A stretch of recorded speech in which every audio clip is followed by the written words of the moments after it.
Hi BFFs! Welcome to BFF Beauty YouTube channel and our first ever Folklore Friday. I'm Katina, and since everybody's new here, let me just tell you a little bit about what we're doing.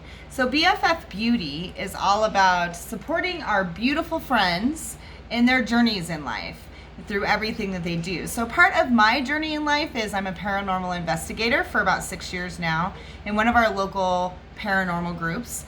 I really love this part-time hobby really that we have. But I've learned a lot about some things here in Colorado, and so I thought it would be really great to bring you some folklore and some things that we've encountered and just kind of give you my take on it and the facts of the situation and let you make up your mind what you think about these folklores. Now, many of these folklores came during pioneer days, as we do live in Colorado, which is, you know, kind of when the West was won situation. So a lot of these are going to be set in a completely different time. But for our very first Folklore Friday, I am doing something a little more recent. It's a little easier to research, so you guys can also jump in and do some research and find your own evidence and see what you think about this story as well. So, our very first Folklore Friday, episode 1, is going to revolve around the ghosts of the Black Forest, Colorado. Woo! Folklore!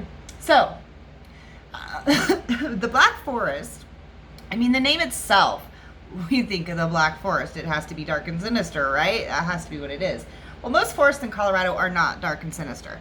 They're very beautiful, very open, green. You can see the sun still, you know, those kind of forests. But this particular place is pretty secluded and surrounded by a lot of trees and has quite a lot of happenings that have gone on there. So our story about this Black Forest starts in 1990. Like I said, it's fairly new. So compared to other folklore here in Colorado. So in 1990, the Lee family, Steve Lee and his wife Beth, and their 2 sons bought and moved to a house on Swan Lane in the Black Forest. And they described it as their dream home. So it's a 3-story like log cabin, beautiful, beautiful home. You can see pictures of it. It's very easily found on the web. So the previous owner suspected that there was some activity going on, something paranormal going on there, but he did not divulge this information to them, and not for any sinister reasons or to be dark or greedy or anything like that. It was because he was worried about how people would view him if he said he believed the house to be haunted.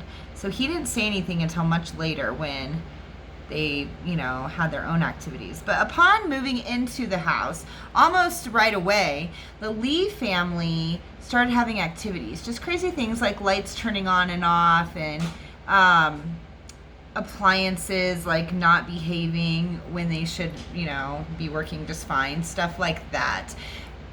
Beth Lee describes an incident when she came home one day that it was like the 4th of July, that all of the lights in the house were turning on and off and flickering to the point that it looked like fireworks in the sky coming from their home. So they thought they also smelled this odor, some chemical odor that burned their nose and mouth. So, you know, the wife and the 2 boys are thinking that there's some kind of paranormal activity going on here. But Steve, being the typical horror movie dad, Steve was like, no, we are the victims of a prank. Somebody is trying to prank us. That's what's going on here. He was certain, he was convinced that they were just being pranked. So he invested in a security system and some cameras, you know, and stuff. And you know, the cameras, the security system would go off and act like people were there, but there weren't. And then the family started seeing other things like shadowy figures out in the woods, some shadowy figures around their house. The boys reported seeing this more than anybody. But Beth was feeling uneasy as she was hearing noises and disembodied noises, and felt that she was seeing some things around the house. So they called the police 62 times. Their security system said their home was broken into, and they found nothing that had gone on. So the police started an investigation, and sorry guys, the police started an investigation in 1993. And about a year into this investigation, they had been to the house 45 times and never found anything, any sign of trespassers, any sign that anybody had been there, or that anybody was trying to break into their home, anything like that, other than the security camera and the footage that they had gotten from that, which does not show any human anything there. It just shows strange lights and what the family describes as sinister orbs, beams of light, and some ghostly faces that they were picking up. So this dad had, Steve had bought many security systems. Like, he kept just getting better ones. The newest one on the market, maybe that's going to catch something, And he started getting all of these pictures of kind of paranormal pictures, the family did. And they submitted those to Fate magazine, and they were ran in the November 1994 edition of Fate magazine. So you can check that out and see all of the stuff that they had gotten up until that point. Well, no explanation, no way to sort this out. The police have ditched them now, so they decide to contact a paranormal show.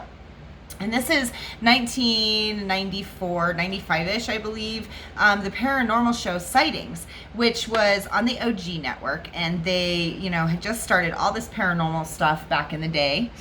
And people were really getting into it and interested in it. So they decided to go out and check out the Black Forest. And almost immediately when the show's camera crew got there, things started happening. The cameras were being knocked off tripods. They were doing a seance with a medium by the name of Edith Bodine, or I believe Echo Bodine, I'm sorry. Echo Bodine. And during this whole setup, a producer said that she felt like she was having an attempted possession. So she described it as being held down in her chair, unable to move her arms and legs, and like something was trying to get inside of her. So that is her rendition of what is the attempted possession that she went through. And the medium said that there were 20 or more spirits there, one of them being very malevolent. Another she identified as the son of a family member's friend, who had died from a drug overdose, but now was coming through and insisting that it was a murder, not a killing, or not a self-inflicted death like, everybody had thought. So because of all the evidence that they received in their first go-round, Sightings decided to go back to the Black Forest, to the Lee's family property, and check it out again 6 months later. This time they went back with a psychic. Peter James was his name. And the psychic basically just confirmed everything that the medium had said previously, except he added that the guy's name who was coming through as a son of their friend's name was Walter, which was apparently spot on. And that got Steve thinking, maybe this is something a little paranormal. I mean, that's a little weird, but he really didn't believe that any of this was paranormal. He just didn't want to believe that. He didn't want to believe it, basically. So, the psychic also said that this activity was coming from an upstairs closet. So he kind of pinpointed where it came from. And came from a 100-year-old mirror that was in the master bedroom. So the upstairs closet and a 100-year-old mirror from the master bedroom is what he said was causing this issue. So, some explanations for this kind of stuff. I mean, that was the activity that they had going on, but the explanations that came up, the show brought a lot of attention to the family and to the property. And so a lot of people wanted to come and see it. They wanted to debunk it. They wanted to investigate and find some answers, maybe for the family themselves. And the family was open to this for a while, so they let people in and stuff. But a Hopi Shaman went there, and he said that it was a rainbow vortex, or like a gateway between the living and the dead world. And he said the spirits weren't actually haunting the house. They were just passing through, more like a TA truck stop kind of situation, like a spiritual truck stop. So, well, that was good news, right? Like, none of those spirits are going to stay. So if none of those spirits are going to stay, then that's a good thing, you know, but that could mean that more spirits are coming or less spirits are going to come in or whatever the situation was going to be. So that's one theory. But according to Steve Lee, he doesn't believe that it's paranormal at all. He actually believes that it's a government experiment, a mind control experiment that's going on from a facility not far from his home, a government facility, where he believes that he's seen the security personnel of this government facility on his property. And he believes that they are using mind control things for a mind control experiment on anybody in the area or near his property. He thinks that they have biological weapons, that they're starting psychic warfare, I believe is the term that he was using, psychic warfare, as well as, and he thinks that they have laser holograms, and that's why they're seeing all the apparitions around there. So he believed this so strongly that he tried to get the FBI involved. And the FBI said, no, sorry, buddy, that's not us. We got nothing to do with this. So they, lots of people have come and tried to debunk the situation, including a state senator, which is pretty impressive, a state senator, and a magnetic geothermal, that's not what he is. He's an electromagnetic expert. Even came in. And they saw things, and they had things happen to them, and they left there believing it's paranormal. So many other people had the same kind of experiences and just left there thinking it's paranormal. Nobody can debunk this. And only 2 other places in the United States have been declared by the Hopi as a rainbow vortex. And one of those is in Arizona, but I'm not really sure where the other one is. I haven't really looked it up. I just know that 2 of them. So you guys can kind of decide for yourself. Do you think that there's a portal there? Do you think that the government is conducting mind control experiments there? What do you think is really going on? You tell me what you think is really going on. I do know that you should not show up there to try to figure out what's going on, because reportedly in 2016, a thrill seeker went there and Mr. Lee ran him off the property with a tire iron, threatening bodily harm. So I just think it's best that you look this one up on the internet. There's a lot of stuff there that you can find, a lot of stuff that you can get about this one. They put the house up for sale in 2013, but currently they still are there. They've never been able to sell it.